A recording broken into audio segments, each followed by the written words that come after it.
Hello, my name is Kerry and I'm the face behind the Soap Coach. I primarily help UK soap and skincare business owners start and grow their businesses.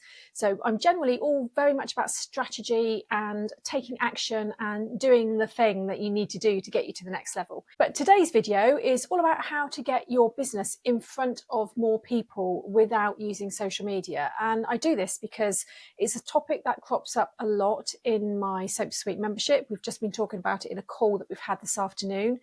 And I know it's really difficult. It's hard to get out there, but visibility is everything. So I've come up with 10 things that you could be considering to get yourself in front of the right customers. I would say it helps so much if you have a niche. If you know me, you will know I talk about niche all the time. And that is because if you have a niche, everything is so much easier because you're not trying to be all the things to all the people, and you will have a lot in common. You will be able to identify other businesses that you can work with, or customers will look at you and think, yes, that's exactly what I need, or she's talking to me. And that's where this is coming from. But anyway, let's crack on. So the first two are the quickest route to making more sales. So I've put them in no particular order. Number one is having stockists and retailers. So that means that you are selling at wholesale prices to other businesses so they can sell to their customers. In effect, you are putting yourself in front of their audience, their customers, and it opens up a whole new world for you. But it has to be aligned with your brand. And this is where having a niche makes it so much easier. So for me, dog products, they go in dog groomers, dog-friendly cafes, independent pet shops. And I just mainly go for that type of thing. Then if you were to say be selling products for middle-aged women with menopause issues, then you would be aligning yourself with brands and shops that targeted that age group. That's just a very rough example. Make it really easy for your potential stockists. Make sure your packaging is really good and it's professional. Pricing is clear, that there's a good markup so that they make money as well. And there's relatively low minimum order quantities to begin with, because quite often you'll find that you might be dealing with the smaller shops and they might not have the cash flow to place large orders. Obviously, it needs to work for you as well, but there's just a few hints and tips there. The second way your customers can find you without social media is in-person events. Love it or hate it, they tend to be the way that most people start out because they're the easiest option. It allows you to test your products on the market, see what sells well, what doesn't, get feedback quite quickly generally. Again, choose your markets or your events with care and make sure they are aligned to you, your brand, and the products that you are selling. So there will be some experimentation on this, and I found within my communities that some of the events one of my ladies thought would not be good was actually brilliant, and they sold a lot of products, whereas another one that you were expecting better results from was not successful.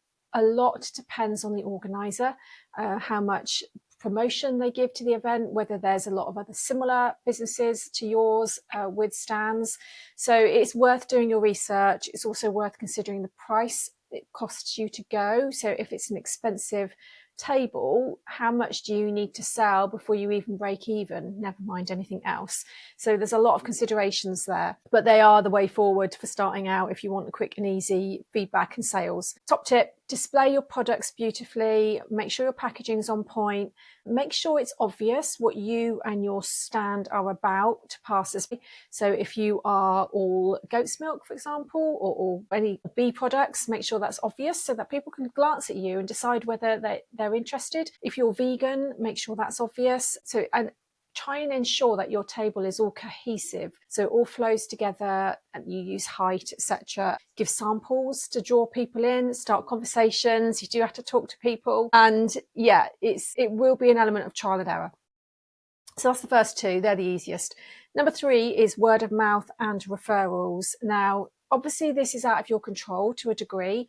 However, there are ways and means of improving the sort of rate that this happens. You could ask your customers to spread the word. You can ask them to share your social media posts. You can ask them to put a review on, for example. You can encourage this even more by popping a point of sale card in with a QR code that they can scan for a review.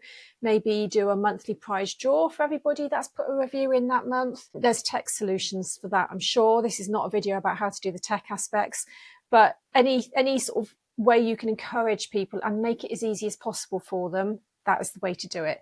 It's relatively easy for online sales because you can send an automated follow-up email afterwards for a review, but obviously it's harder if it's in person. You can have reviews on your website or you can have them on Google. Either way, it's a way of building trust and social proof. And if you're anything like me, I always read the reviews before I make a decision.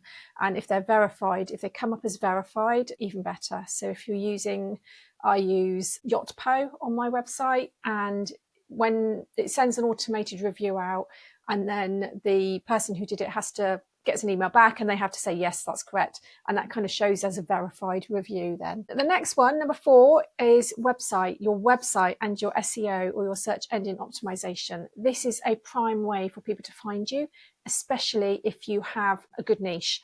So this really involves working out what your keywords are. So what do you think people will be searching for in order to find you, or what do you want people to be searching for and you pop up? Is probably an easier way of looking at it. So I've just very recently changed all mine. I was very much around dog soap for dogs, natural grooming products. I'm now white label balms and salves for dogs only. So I've gone through and I've changed my product descriptions. I put a blog on. I've changed my store description. I can't remember what the word is now. It's not a meta description. It probably is a meta description. I've gone through and I've changed all that, and I've actually checked back. It didn't take very long to update on Google. So now if I search for white label balms and salves, or white label dog balm or paw balm, for example, I think about number 2 or 3. That might have changed by now. But considering it's a recent shift and I only did it a few weeks ago, it happened really quite quickly. So that is so important if you want to be found online. Make sure your website is easy to navigate as well. It has to be logical, with as few goosenecks for anyone to buy from you as humanly possible. So if they have to go through lots of different stages to get to the checkout, they will give up halfway through. I can almost guarantee it. So make it as clear as you can. Simple checkout, nice photographs, good descriptions, so that there's not lots of questions, lots of information about shipping costs, for example, returns policy. That needs to be on there anyway. Make it easy to find. Number 5 is a Google business profile. You can, if you Google business profile, you can set it up. You'll be able to see it on there, so that really you want to appear in local searches, particularly if you're very much a local orientated company. You don't have to have a bricks and mortar shop to do this. You can do it anyway. If you don't want your address to turn up on the listing, then you can just tick, when you're creating your Google business profile, you can tick the don't show my address section. So make sure that you do that. Keep your profile updated with photographs, reviews, latest products, events, because Google likes it if you keep up to date and they can see that it is an active profile. Treat it a little bit like social media. I know it's another thing to remember, but you'll probably get more traction from that on Google than you will do on Facebook or Instagram, for example.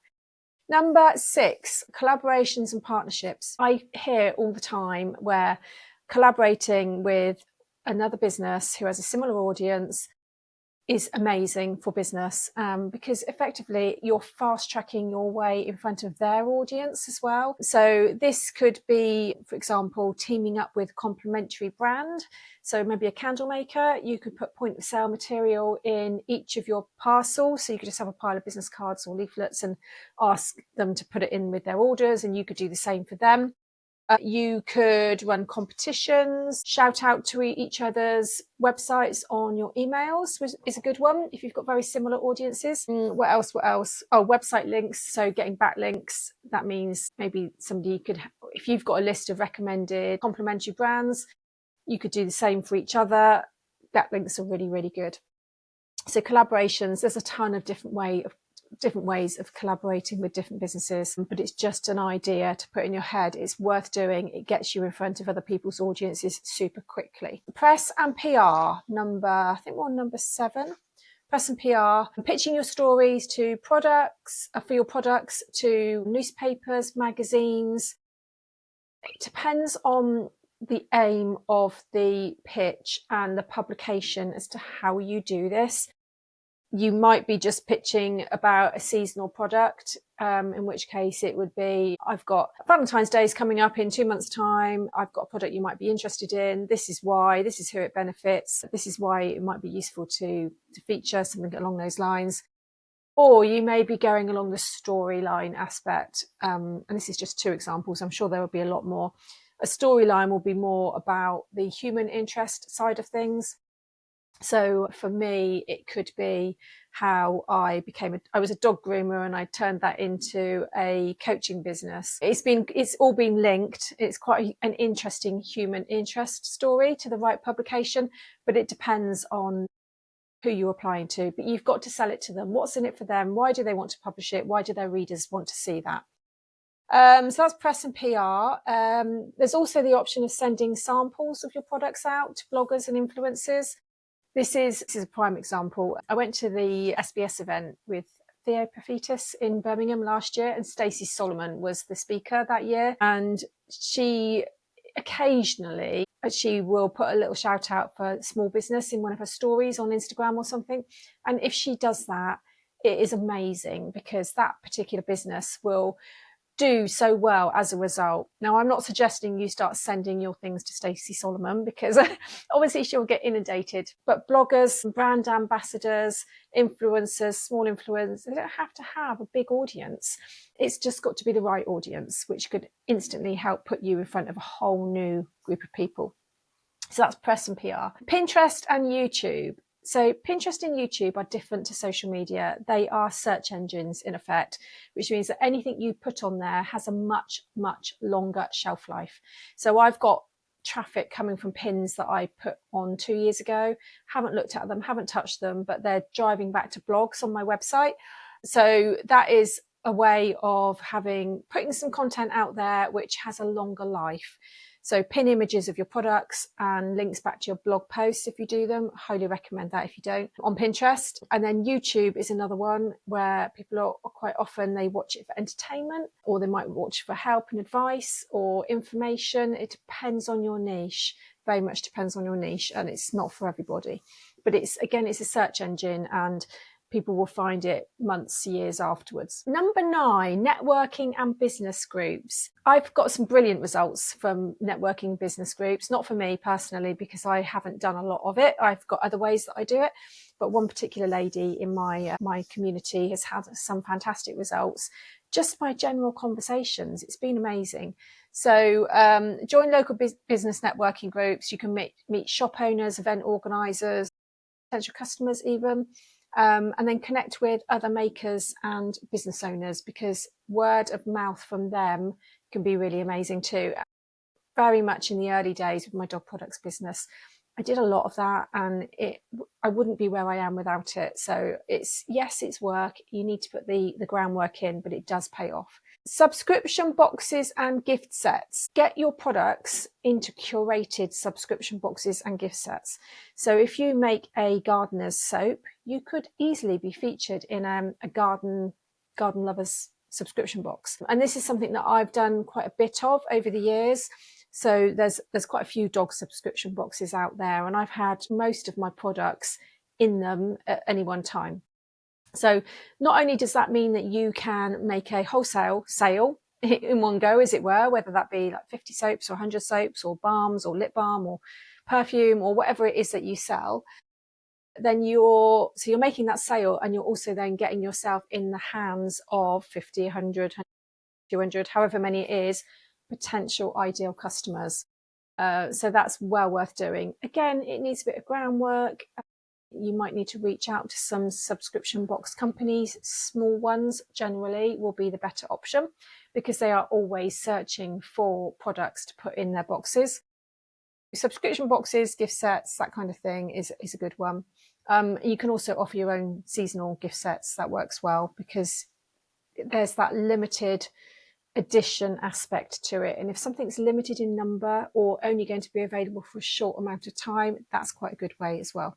But that's another way to get yourself in front of different customers. And that's it. I think that's 10. I hope that's 10. Let me know what you think. Let me know if any of those are light bulb moments for you. And yeah, good luck with all of that.